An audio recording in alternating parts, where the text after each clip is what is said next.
दोस्तों एक बार फिर आपका स्वागत है, अभिनंदन है आपके अपने YouTube channel Aryan institute Allahabad में। दोस्तों जैसा कि बोर्ड पर आप देख पा रहे हैं, आज एक बार फिर आपसे बात करने वाले हैं यूपी लेखपाल भर्ती परीक्षा 2022 पर। दोस्त आज बहुत दिनों के बाद लेखपाल भर्ती परीक्षा पर कुछ अपडेट्स निकल कर आ रहे हैं, उस अपडेट को मैं आपके समक्ष शेयर करूंगा। एक निवेदन मैं आपसे करना चाहूँगा कि अगर आप चैनल पर पहली बार विजिट कर रहे हैं तो प्लीज़ चैनल को सब्सक्राइब जरूर कीजिएगा, क्योंकि शिक्षा से जुड़ी हर अपडेट्स मेरे चैनल के माध्यम से सबसे पहले प्रोवाइड की जाती है। तो चलिए इस लेखपाल भर्ती परीक्षा पर क्या कुछ कैसे है, कुछ आपके कन्फ्यूजन्स भी बने हुए थे, उस कन्फ्यूजन्स पर हम आज आपसे चर्चा करेंगे। सबसे पहली चीज आप यहां देख पा रहे हैं, लेखपाल भर्ती परीक्षा 31 जुलाई को धांधली के आरोपों के बीच में कराई गई। बिल्कुल आप सभी को पता है, आपकी जो यूपी लेखपाल की भर्ती परीक्षा थी वह 31 जुलाई को बिल्कुल एक बड़े स्तर से धांधली के आरोपों के बीच में संपन्न कराई गई। लेकिन अब रही बात यूपी ट्रिपल एससी की, तो यूपी ट्रिपल एससी किसी भी बात को मानने से सीधे तौर पर इनकार कर रहा है कि इस लेखपाल भर्ती परीक्षा में धांधली हुई है। बिल्कुल अगर देखा जाए तो डे पर डे जो है किसी न किसी तरह के आरोपी वो पकड़े जा रहे हैं। ठीक है, तो क्या कुछ कैसे है, सबसे पहली चीज आप लगातार इस लेखपाल भर्ती परीक्षा पर कमेंट कर रहे थे कि आप सभी को पता है इसकी फाइनल आंसर की अभी आना बाकी है। एक पहले आंसर की आपके आ चुके हैं और आप सभी ने अपना यहां अंदाजा लगा लिया है कि हमारे कितने नंबर्स हो रहे हैं। ठीक है, लेकिन उसके बाद आपके जो है एक से संभवतः 1 से 7 तारीख या 1 तारीख तक आपके इस आंसर की पर जो है आपके ऑब्जेक्शंस लिए गए थे। उस ऑब्जेक्शन में आपने अगर देखा जाए तो 17 से 18 क्वेश्चनों पर जो है अपनी आपत्तियों को दर्ज कराया था। उन आपत्तियों को निस्तारण के बाद जो है आपकी एक फाइनल आंसर की आएगी। ठीक है, तो लगातार आप उस कमेंट के माध्यम से पूछ रहे थे कि भैया आप इसकी फाइनल आंसर की कब तक आएगी। फाइनल आंसर की देखिए, फाइनल आंसर की तभी आपकी जारी हो पाएगी जब आपके जितने भी लोगों ने जो है इसका ऑब्जेक्शन किया है सभी का निस्तारण हो जाएगा, उसके बाद फाइनल आंसर की आएगी। तो बिल्कुल आपका जितना भी मामला था सब कुछ सुबह कर दिया गया है। तो फिलहाल के लिए मैं आपसे अगर बताऊं कि फाइनल आंसर की कब तक आएगी, तो बिल्कुल आप सितंबर के जो है सितंबर के आप 2nd वीक तक आप इंतजार कर लीजिए। ठीक है, 2nd से 3rd वीक में आपकी जो भी फाइनल आंसर की है वो 100% आपके समक्ष जारी कर दी जाएगी। ऐसे में सवाल एक चीज का उठता है, यहां देख पा रहे हैं रिजल्ट में सभी को मिलेंगे इतने कॉमन नंबर।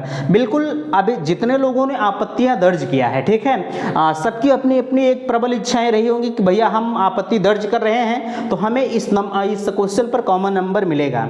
ठीक है, अगर देखा जाए तो चाहे आपने आपत्तियां दर्ज की है या नहीं दर्ज की है, कोई वहां बात नहीं है, मिलेंगे सभी को कॉमन नंबर। लेकिन सवाल एक चीज का उठता है कि भैया आपने अगर जो है इस ऑब्जेक्शन किया है तो ठीक है, नहीं किया है तो क्या आपको भी कॉमन नंबर मिलेगा?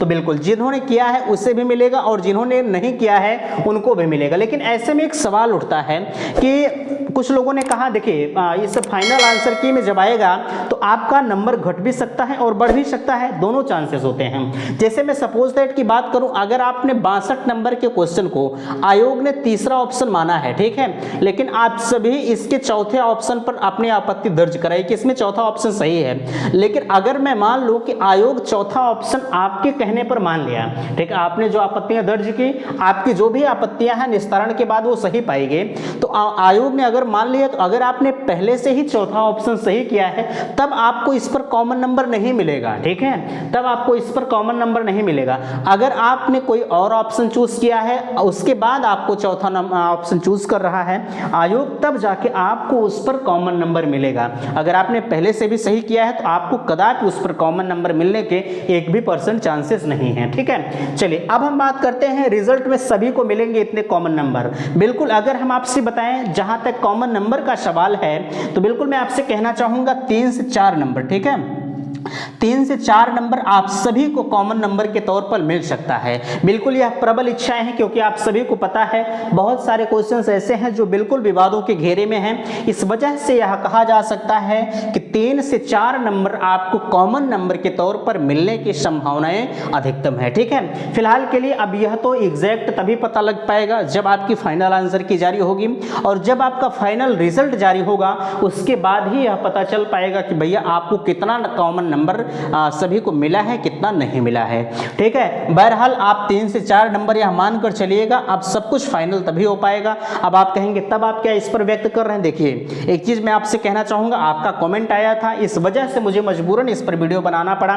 वैसे मेरे दोस्त एक चीज जानिएगा, आप बिल्कुल संपूर्ण विश्लेषण के साथ अगर कोई वीडियो आपके समक्ष प्रोवाइड किया जाता है तो जब तक उस पर कोई गहन अध्ययन नहीं किया जाता है उसके बाद नहीं वीडियो दिया जाता है। ठीक है, इस पर बेहतरीन तरीके से हमने भी जाना, हमने भी समझा, उसके बाद 3 से 4 नंबर बढ़ने का दावा मैं आपसे कर रहा हूं। ठीक है, नहीं तो ऐसे नहीं है कि 3 से मैं कह दूं 5 नंबर बढ़ेगा तो 5 नंबर बढ़ जाएगा। हमारे कहने न कहने से कोई मतलब नहीं है, लेकिन जो फैक्ट है वो चीजें आप जानिए, 3 से 4 नंबर बढ़ने की वो प्रबल संभावनाएं आपकी होती हैं। ठीक है, चलिए यहां देखिए लिखा जा रहा है धांधली के आरोपों का लगातार एसटीएफ कर रही खुलासा। ठीक है, और इसी के बीच में एक यूपी SSS का बयान आया हुआ है। अब क्या कुछ कैसे है आगे हम आपसे बात करते हैं।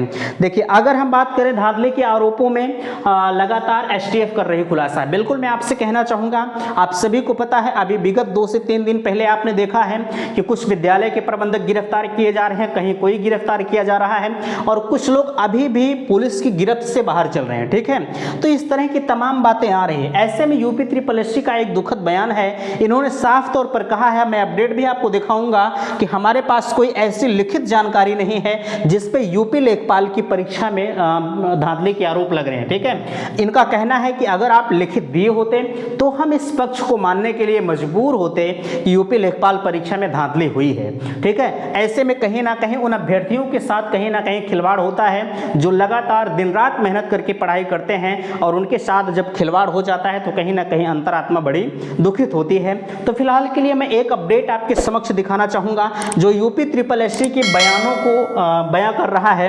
आप देख पा रहे हैं सबसे ऊपर लिखा जा रहा है कि यूपी SSS लेखपाल आंसर की 2022 उत्तर प्रदेश अधीनस्थ सेवा चयन आयोग अब जल्द ही भर्ती परीक्षा के नतीजे जारी करने की तैयारी में। बता दें कि आयोग 31 जुलाई को हुई लेखपाल की परीक्षा में आंसर की 1 अगस्त को जारी कर दी थी। नतीजे आयोग की वेबसाइट यूपी SSS government.in की पर जल्द जारी किए जाएंगे। 7 अगस्त तक आंसर की आपत्ति दर्ज करने के बाद आखिरी तारीख थी। इसके बाद आपत्तियों पर विचार करने के बाद फाइनल आंसर की जारी की जाएगी। फिलहाल आपने इसे देखा, जो है आप साफ तौर पर यह समझ लीजिए कि यूपी SSS का ये जो दुखद बयान है, जो ये कह रहे हैं कि इस भर्ती में कहीं भी किसी भी प्रकार की धांधली नहीं हुई है, तो कहीं ना कहीं यह उन अभ्यर्थियों के साथ खिलवाड़ है जो दिन रात मेहनत करके पढ़ाई किए हैं। ठीक है, चलिए आगे हम बात करते हैं। हमने एक अपडेट आपको प्रोवाइड किया था री एग्जाम के पक्ष में कोर्ट केस होगा या नहीं होगा।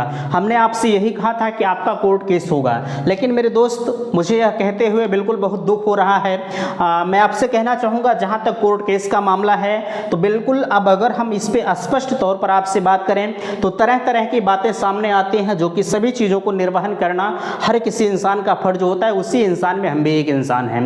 ठीक है, तो बिल्कुल बहुत ऐसे मामले आए जिस पर हमें मजबूरन जो है इस बात को लेकर मुकरना पड़ा। फिलहाल के लिए अभी भी हम इसके पक्ष में हैं, ऐसा नहीं है कि हमने छोड़ दिया है। ठीक है, हम तब तक नहीं छोड़ेंगे जब तक पूरी तरह से निराश नहीं हो जाएंगे। ठीक है, तो फिलहाल के लिए जहां तक री एग्जाम के पक्ष में कोर्ट केस की बात है, हम अभी भी तत्पर हैं, लेकिन बस आपका सहयोग मिलना चाहिए। आपके कहने से हम अकेले कुछ नहीं कर पाएंगे। यह बातें जो स्पष्ट हैं वो आप सुन लीजिए, हम अकेले कुछ नहीं कर पाएंगे। जहां आपको बुलाया जाता है आपकी वहां उपस्थिति एक को नहीं होती है।